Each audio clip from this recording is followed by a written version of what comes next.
লা ইলাহা ইল্লাল্লাহ। জীবনের একটা লক্ষ্য রাখা চাই, লক্ষ্য অনুযায়ী অগ্রসর হওয়া চাই। মনে করো একটা নৌকা, যদি তার লক্ষ্য থাকে যে আমি ওই পাড়ে যাব বা ওই দ্বীপে যাব, ওই গ্রামে যাব, তখন নৌকাটা সহজেই ওই দ্বীপে যেতে পারে। আর যদি লক্ষ্য না থাকে তো সে নদীর মধ্যে, সমুদ্রের মধ্যে শুধু ঘোরাঘুরি করবে, কোনো পাড়ে যেতে পারবে না, কূলে যেতে পারবে না। আমাদের সবার জীবনেরই এরকম একটা লক্ষ্য থাকা চাই। যেমন আমি আল্লাহর ওলি হব, অথবা আমি ভালো একজন আলেম হব, আমি লেখক হব, আমি মুহাদ্দিস হব, এমন আমি ফকিহ হব, অথবা কোনো ব্যক্তিকে টার্গেট করা যায়। যেমন আমি হযরত হাফিজ হুজুর রহমতুল্লাহি আলাইহির মতো হব, আমি হযরত থানবী রহমতুল্লাহি আলাইহির মতো হব, আমি হযরত মাদানী রহমতুল্লাহি আলাইহির মতো হব। যখন তুমি এমন কোনো মানুষের টার্গেটে, এমন কোনো বড় মানুষের টার্গেটে অগ্রসর হবা, তখন অনেক দূর যেতে পারবা। আমার দিকে তাকাও, মোবাইল জীবনে আর দেখো নাই তোমরা? রেকর্ডই তো করতেছে, ওইদিকে তাকাও কেন?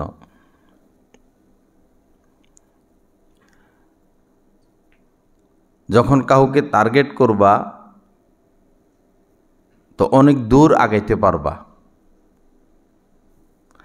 আর যদি নিয়ত থাকে ছোট ছোট নিয়ত, তাহলে তো তুমি অনেক বড় হতে পারবা না। যেমন মনে করো, তুমি যদি নিয়ত করো যে আমার আব্বা মসজিদের ইমাম সাহেব, আমিও ইমাম সাহেব হব। ইমামতি অনেক বড় কাজ, নবীজি ইমামতি করেছেন, নবীজিও ইমাম ছিলেন, এটাকে ছোট নজরে দেখা যাবে না। কিন্তু নবীজি তো মসজিদের ইমামের পাশাপাশি নবীজি তো মদিনাও পরিচালনা করতেন, জিহাদেও যাইতেন, দাওয়াতের কাজও করতেন, তাজকিয়ার কাজও করতেন, সব কিছু করতেন। তো তুমি যদি টার্গেট করো যে এতটুকু, যে আমার আব্বা ইমাম সাহেব, আমি ইমাম সাহেব হইতে পারলেই হইছে, এত পড়ালেখা দিয়ে কি হবে, তাহলে তো তুমি বড় কিছু হইতে পারলা না। অনেক বড় হওয়ার স্বপ্ন দেখতে হবে। কাবার ইমাম সাহেবের যেমন তেলাওয়াত, তুমি নিয়ত করবা যে আমার তেলাওয়াত যেন ওনার থেকেও ভালো হয়। অমুক মিশরের বড় কারি সাহেব, এত সুন্দর তেলাওয়াত, তুমি টার্গেট করবা যে তার তেলাওয়াতের চেয়েও যেন আমার তেলাওয়াত আরও ভালো হয়।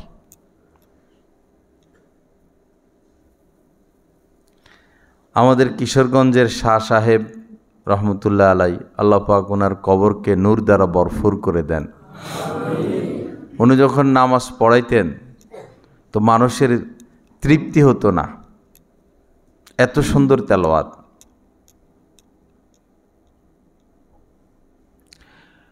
তো বোঝার কথা হলো যে টার্গেট করতে হবে একটা,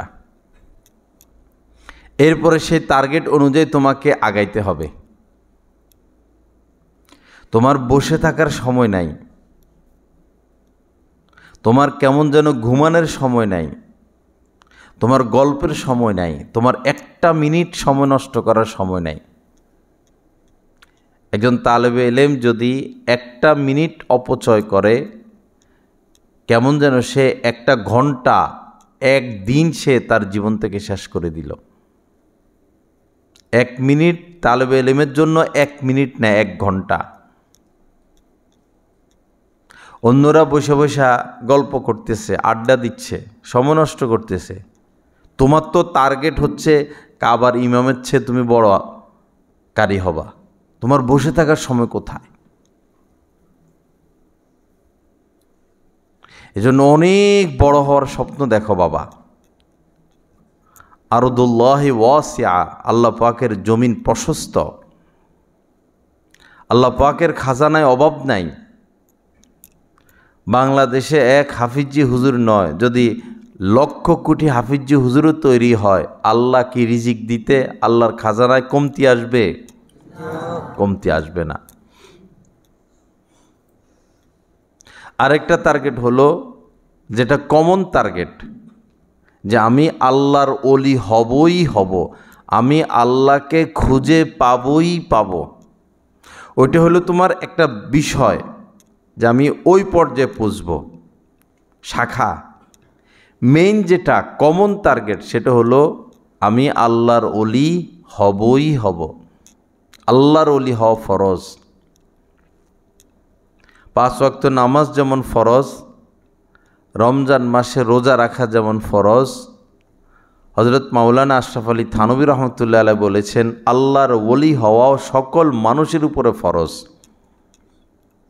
হয়তো বাব্বা যে কথাটা নতুন শুনলাম, বা বাব্বা যে কথাটা মনে হয় কঠিন হয়ে গেল, না, কঠিন না। বুঝতে হবে যে ওলি কাকে বলে। যিনি গুনাহ করে না তাকেই ওলি বলে, যিনি কোনো গুনাহ করেন না তাকেই আল্লাহ পাকের ওলি বলা হয়। আর গুনাহ ত্যাগ করা তো ফরজ, তার মানে ওলি হওয়াও ফরজ। আমাকে তোমাকে আল্লাহর ওলি হতে হবে, আল্লাহকে খুঁজে পেতে হবে। অবতাগু ইলাইহিল ওসিলা, আল্লাহ পাক জাল্লা জালালু বলেছেন যে আমাকে খুঁজে বের করো।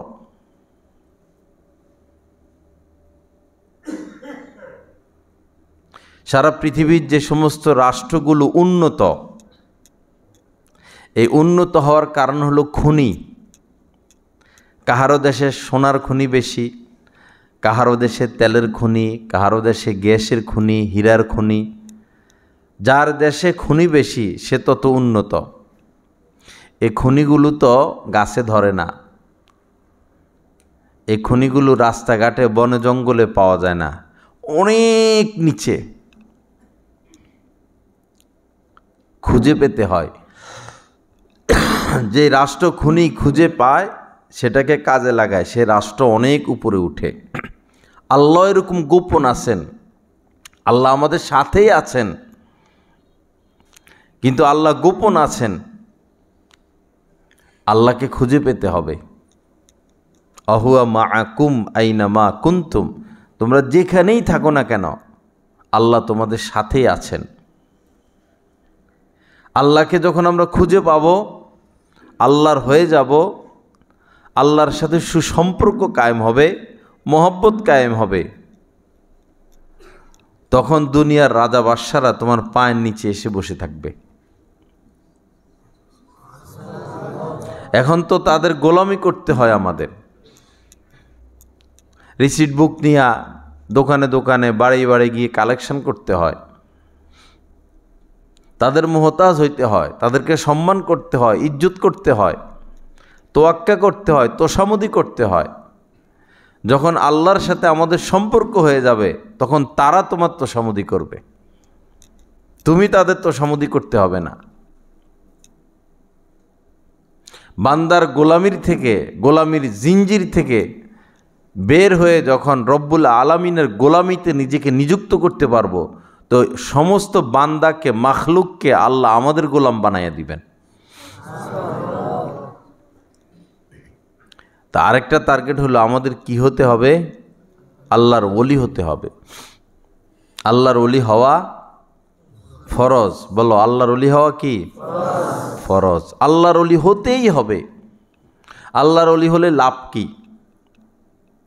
কোরআনে কারীমের মধ্যে আল্লাহ পাক জাল্লা জালালু বলেছেন, আলা ইন্না আউলিয়া আল্লাহি লা খাউফুন আলাইহিম ওয়ালা হুম ইয়াহজানুন।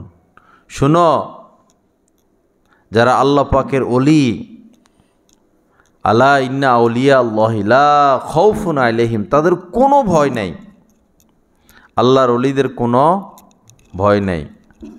ওয়ালা হুম ইয়াহজানুন, এবং তারা কোনো বিষয়ে চিন্তিত হয় না, কোনো টেনশন তাদের নাই। আলা ইন্না আউলিয়া আল্লাহি লা খাউফুন আলাইহিম ওয়ালা হুম ইয়াহজানুন আল্লাযীনা আমানু ওয়া কানু ইয়াত্তাকুন। এখন আল্লাহ পাক পরিচয় দিচ্ছেন যে ওলি কারা।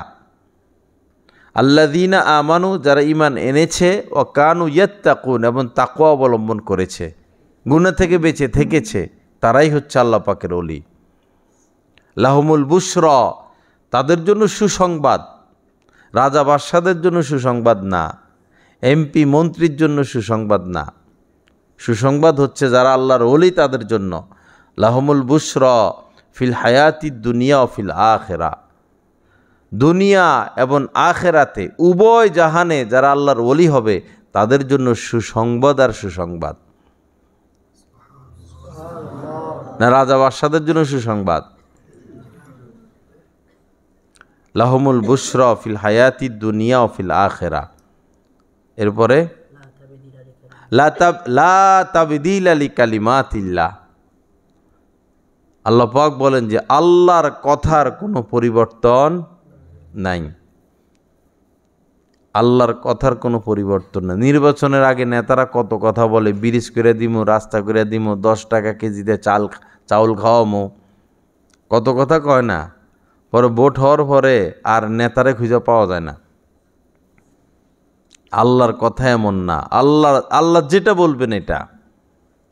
ইন্নাল্লাহা লা ইউখলিফুল মিআদ, আল্লাহ পাক প্রতিশ্রুতি ওয়াদা কখনো ভঙ্গ করেন না। তো লা তাবদীলা লিকালিমাতিল্লাহ যালিকা হুয়াল ফাউজুল আযীম, আল্লাহ পাক বলেন এটাই শ্রেষ্ঠতম সফলতা। এই আল্লাহর ওলি হওয়া এটাই শ্রেষ্ঠতম কি সফলতা। এখন আল্লাহর ওলি হইতে রাজি আছো সবাই? আল্লাহর ওলি হওয়ার জন্য রাজা হওয়া লাগে না, প্রজা হওয়া লাগে না, ধনী মানুষও হওয়া লাগে না, সুন্দরও হওয়া লাগে না, লম্বাও হওয়া লাগে না, বড় বংশেরও হওয়া লাগে না। যে সুইফার সেও আল্লাহর ওলি হইতে পারবে, যে মুচি সেও আল্লাহর ওলি হইতে পারবে, যে গরিব সেও আল্লাহর ওলি হইতে পারবে, যে ব্যবসায়ী সেও আল্লাহর ওলি হইতে পারবে, যে দিন মজুর সেও আল্লাহর ওলি হইতে পারবে, যে আলেম না সেও আল্লাহর ওলি হইতে পারবে, যে রিক্সাওয়ালা সেও আল্লাহর ওলি হইতে পারবে, যে রিক্সাওয়ালার ছেলে সেও আল্লাহর ওলি হইতে পারবে, যে কৃষকের ছেলে সেও আল্লাহর ওলি হইতে পারবে। তোমরা কি আল্লাহর ওলি হইতে পারবা না? আল্লাহর ওলি হওয়া সোজা। কি সোজা? সেটা হলো গুনাহ না করা, গুনাহ না করা, আর কোনো আল্লাহর ওলির সাথে উঠা বসা করা, দেখা সাক্ষাৎ করা, তার সোহবত নেওয়া। তখন রাস্তাটা চিনা যায় কিভাবে আল্লাহর ওলি হইতে হয়। তা আল্লাহর ওলি হওয়ার জন্য প্রথম শর্ত কি? গুনাহ থেকে বেঁচে থাকা। এখন বিষয়টা আরেকটু অস্পষ্ট। গুনাহ থেকে বেঁচে থাকা, গুনাহ তো বড় বিষয়।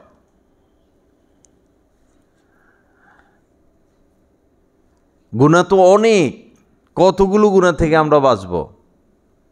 আমাদের দাদা পীর শাহ হাকিম মোহাম্মদ আখতার সাহেব রহমতুল্লাহ আলাইহি বলতেন যে আমার 70-80 বছরের অভিজ্ঞতা, এই জামানায় কেউ যদি নজরকে হেফাজত করে, এই জামানায় কেউ যদি তার নজরকে হেফাজত করে, সে যে শুধু আল্লাহর ওলি হবে বিষয়টা এমন না, বরং আল্লাহ পাক তাকে সিদ্দিকিনের মাকাম দান করবেন।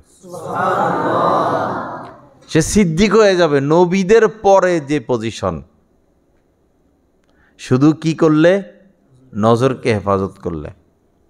কোনোভাবে কোনো মহিলাদের দিকে তাকানো যাবে না। ভিন্নারী যারা, পরনারী যারা, খালাতো বোন, চাচতো বোন, জ্যাঠতো বোন, রাস্তাঘাটের মহিলা, মোবাইলের মহিলা, পত্রপত্রিকার মহিলা, নজরকে হেফাজত করতে হবে।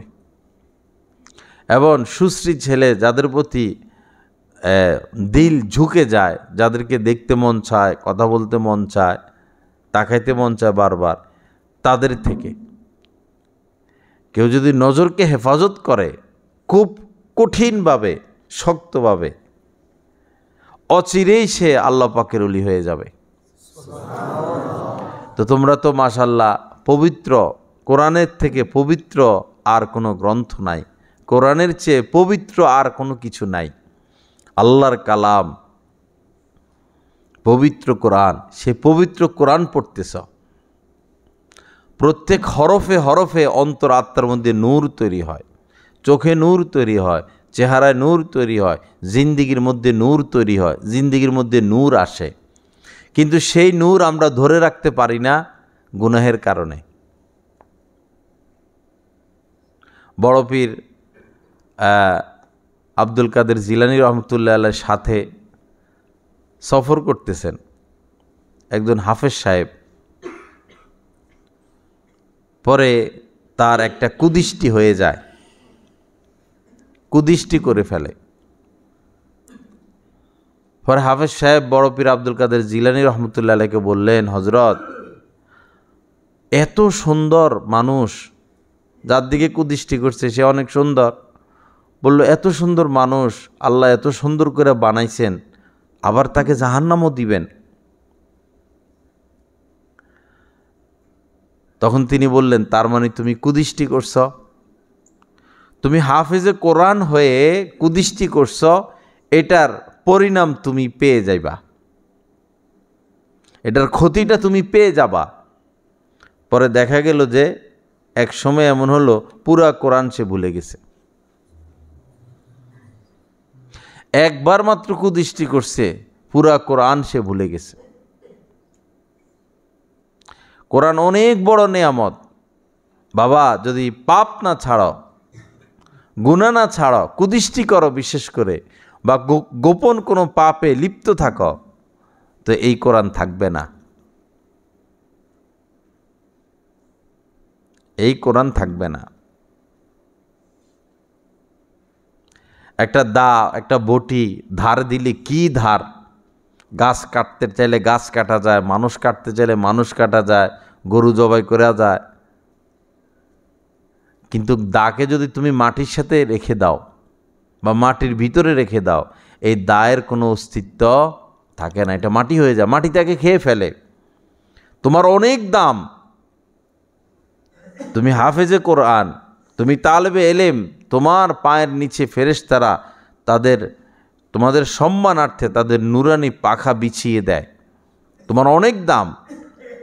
কিন্তু তুমি যদি ওই দায়ের মতো মাটির সাথে সম্পর্ক রাখো, তুমি যদি পাপের সাথে সম্পর্ক রাখো, মোবাইলের সাথে সম্পর্ক রাখো, গোপন পাপের সাথে, প্রকাশ্য পাপের সাথে, অথবা কোনো ছেলের সাথে সম্পর্ক, মেয়ের সাথে সম্পর্ক, এইভাবে যদি পাপের সাথে তুমি সম্পর্ক রাখো, তুমি তোমাকে হারিয়ে ফেলবা, তোমার অস্তিত্ব থাকবে না ওই দাওয়ের মতো, লোহার মতো। দেশগ্রামে লজিংয়ে যায় ঠিক, কিন্তু ওই লজিংয়ের মহিলার সাথে পর্দা করে না। পর্দা করা তো ফরজ। ওই ঘরে কোনো মেয়ে থাকলে মেয়ের সাথে পর্দা করে না। তো তোমার থেকে তো তোমার লজিংওয়ালা দিন পাইল না, তারা তোমারে খাওয়ায়, তোমার পিছনে খরচ করে। একজন মানুষকে খাওয়ানো অনেক কঠিন, 3 বেলা খানা দেওয়া মোটামুটি ভালো কঠিন, খরচের চেয়ে সময় মতো খানাটা পাকাইয়ে দেওয়া এটা হলো কঠিন। তো কিসের আশায়? আখেরাতে নাজাতের আশায়, দিনের আশায়। তো তোমার থেকে তো দিন পাচ্ছে না, তুমি তো তাদের সাথে পর্দা করো না। বহু লজিংয়ের ছেলে আছে, খাইতে গিয়া টেলিভিশনের সামনে বসে যায়, টেলিভিশন চলতেছে, টেলিভিশন দেখে, অথবা নিজে গিয়া চালাইয়া বসে বসে দেখে।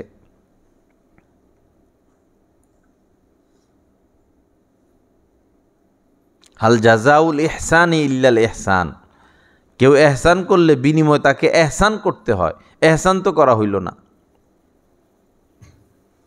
যাই হোক বাবারা, প্রথম কথা ছিল আমার টার্গেট করা যে আমি অমুকের মতো হব, আগে হলো এটা, এই টার্গেটে আগাইবা। দ্বিতীয় হইল কমন টার্গেট, আমরা সবাই আল্লাহর ওলি হব, আল্লাহকে খুঁজে পাব। আল্লাহর ওলি হওয়ার জন্য শুধু 2টা শর্ত, এক হলো সমস্ত গুনাহ থেকে বেঁচে থাকা আর কোনো আল্লাহর ওলির সাথে উঠা বসা করা। সমস্ত গুনাহ থেকে গুনাহের মধ্যে বিশেষ করে নজরকে হেফাজত করা।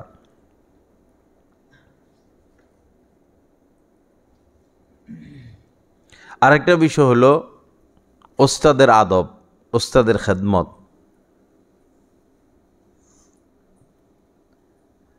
এবং নিজেকে বেয়াদবি থেকে দূরে রাখা। যে ছেলেটা বেয়াদব সে দুনিয়াও হারায়, আখেরাতও হারায়। কাগজের সাথে আদব, কলমের সাথে আদব, রেহালের সাথে আদব, মসজিদের সাথে আদব, মাদ্রাসার সাথে আদব, ওস্তাদের ব্যবহৃত আসবাবপত্রের সাথে আদব। ওস্তাদ এই জুতা, ওস্তাদের জুতা, তোমার পা কোনো দিন যেন ওস্তাদের জুতার সাথে না লাগে। এটা ওস্তাদের জুতা, এটা তোমার মাথার উপরে থাকবে, এটা জুতা না। ওস্তাদের জন্য এটা জুতা, তোমার জন্য জুতা না। ওস্তাদের চোখের উপরে কখনো না বসা, ওস্তাদের চেহারার উপরে কখনো না বসা। ওস্তাদের ব্যবহৃত জিনিস এটাকে মণিমুক্তা মনে করা। ওস্তাদের চোখের ইশারায় কাজ করা। জান দিতে বললে জান দিয়ে দেওয়া।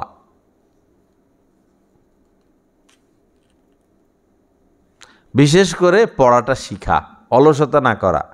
এই কথা বলবা না, সাথে সাথে চুপ হয়ে যাওয়া। এই শুয়ে যাও, সাথে সাথে শুয়ে যাওয়া। এই ঘুম থেকে উঠো, সাথে সাথে ঘুম থেকে উঠে যাওয়া। দেরি করলে তো ওস্তাদ কষ্ট পাবে। ওস্তাদ কষ্ট পেলে সেই ছাত্রের জীবনে সফলতা আসে না। ওস্তাদের মন খুশি রাখতে হয়, মা বাবার মন খুশি রাখতে হয়, শায়েখের মন খুশি রাখতে হয়। আল্লাহ পাক আমাদেরকে তৌফিক দান করেন। আরেকটা বিষয় হলো মোবাইল। মাওলানা আবু তাহের মিসবাহ সাহেব দামাত বারাকাতুম উনি বলেন যে একজন তালেবে ইলম ধ্বংস হওয়ার জন্য মোবাইলই যথেষ্ট। একটা মোবাইলই যথেষ্ট। এখন থেকে যদি তুমি মোবাইল ব্যবহারে অভ্যস্ত হও, এটা দেখো, সেটা দেখো, ওইটা দেখো, পরবর্তীতে নিজেকে আর কন্ট্রোল করতে পারবা না। এখন সবার হাতে মোবাইল, ঘরে ঘরে মোবাইল, বাসায় গেলে মোবাইল, যা দেখার ইচ্ছা তাই দেখা যায়। কিন্তু তোমার তো টার্গেট তুমি আল্লাহর ওলি হইবা। তোমাকে তো পবিত্র থাকতে হবে। তোমার চোখ পবিত্র রাখতে হবে, জবান পবিত্র রাখতে হবে, কান পবিত্র রাখতে হবে, অন্তর আত্মাকে পবিত্র রাখতে হবে। এই মোবাইল ব্যবহার করলে পবিত্র থাকতে পারবা না।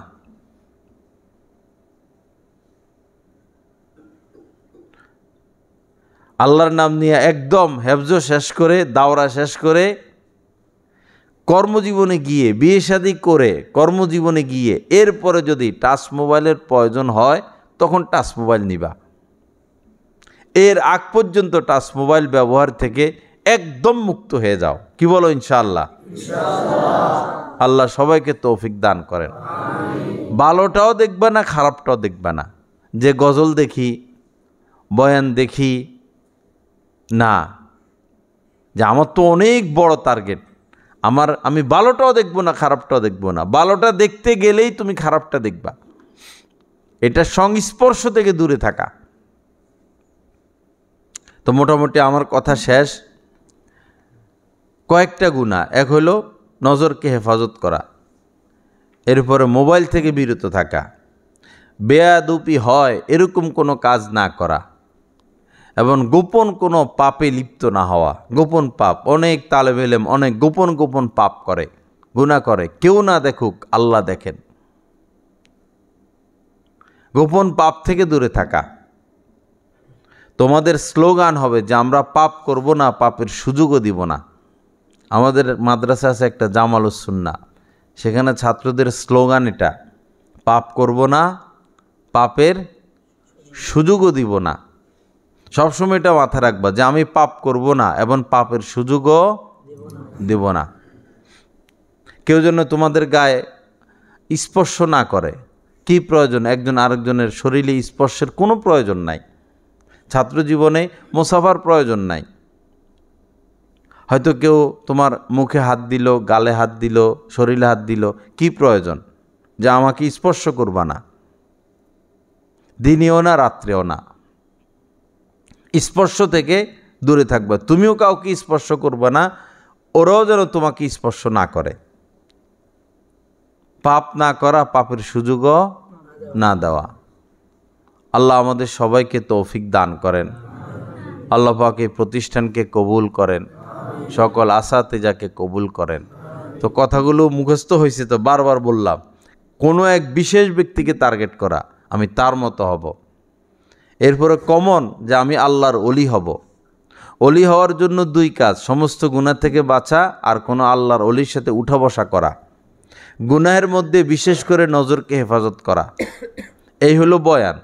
পাশাপাশি আর কিছু কথা, টাচ মোবাইল ব্যবহার না করা, গোপন পাপে লিপ্ত না হওয়া, এবং আমি পাপ করব না, পাপের সুযোগও দিব না। আপোষের সম্পর্ক না করা, কোনো মেয়েদের সাথে সম্পর্ক বা কোনো ছেলের সাথে সম্পর্ক, আপোষের সম্পর্ক না করা। সম্পর্ক ওস্তাদের সাথে, কিতাবের সাথে, আল্লাহর সাথে, আল্লাহর রাসূলের সাথে। একটা মিনিট যেন সময় নষ্ট না হয়, যে আমার 1 মিনিট সময় নষ্ট করার সময় নাই, আমার অনেক বড় হইতে হবে। শুধু আগাইতে থাকবা, পিছে তাকাবা না, শুধু আগাইতে থাকবা, আগাইতে থাক। কে বলছে, কে কি করছে, এই গ্যাঞ্জাম, এই গ্যাঞ্জাম, এই মারামারি, এই যুদ্ধ, এই হাসিনা, এই খালেদা, এই বাংলাদেশ, এই খেলা, কোনো দিকে কোনো দুনিয়ার কোনো খবরই নিবে না। খবর শুধু এখন আমার পড়ালেখা। তোমার খবর নিবে হাজার হাজার মানুষ। এই বয়সে যদি খবরের পিছনে লাগাও, খেলার পিছনে লাগাও, তো জীবনটা শেষ করে দিলা। তুমি যোগ্যতা অর্জন করো, তুমি আগে বাড়ো, হাজার কোটি মানুষ তোমার খবর নিবে, তোমার মানুষের খবর নিতে হবে না। আর দোয়া, মুনাজাত, কান্নাকাটি, আল্লাহর সাথে সুসম্পর্ক, কান্নার চেষ্টা করা, আল্লাহর কাছে দোয়া করা, দোয়া করতে থাকা, করতে থাকা, করতে থাকা। আল্লাহ পাক জাল্লা জালালু যা কিছু আলোচনা হলো, আমাদের সবাইকে কথাগুলোর উপর আমল করার তৌফিক দান করেন। আল্লাহ পাক আমাদেরকে আল্লাহর ওলি হওয়ার তৌফিক দান করেন। এই প্রতিষ্ঠানকে আল্লাহ পাক কবুল করেন। নূর দ্বারা আমাদের সকলের অন্তর আত্মাকে আল্লাহ পাক ভরপুর করে দেন। ওয়া আখিরু দাওয়ানা আলহামদুলিল্লাহি রাব্বিল আলামিন ওয়া সাল্লাল্লাহু আলা নবিয়্যিল কারীম।